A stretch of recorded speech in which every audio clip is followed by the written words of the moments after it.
مودی اور یوگی سنبھل میں خطرناک ماحول پیدا کرنے کے ذمہ دار بیرسٹر اسدالدین اویسی نے جامع مسجد کے سامنے پولیس چوکی کی تعمیر پر جتایا اعتراض۔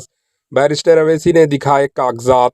آل انڈیا مجلس اتحاد المسلمین کے سربراہ بیرسٹر اسدالدین اویسی نے ریاست اتر پردیش کے سنبھل میں جامع مسجد کے سامنے بنی پولیس چوکی پر بڑا دعویٰ کیا۔ ان کا دعویٰ ہے کہ پولیس چوکی وقف ارضی پر بنائی جا رہی ہے۔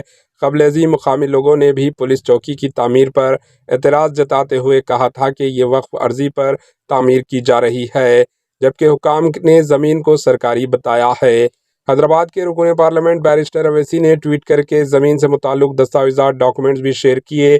انہوں نے ٹویٹ کیا کہ ریکارڈ کے مطابق سنبھل میں جامع مسجد کے قریب جو پولیس چوکی بنائی جا رہی ہے وہ وقف ارضی ہے۔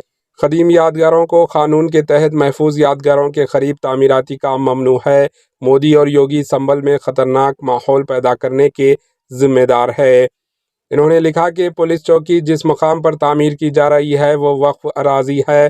اتر پردیش حکومت قانون کا کوئی احترام نہیں کرتی۔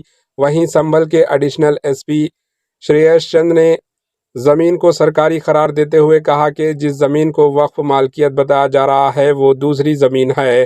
Bureau report AHN news. AHN news کے یوٹیوب چینل کو سبسکرائب کریں اور بیل آئیکن کو دبانا نہ بھولیں تاکہ آپ کو ہر نئی آنے والی ویڈیو کا نوٹیفیکیشن بر وقت مل سکے۔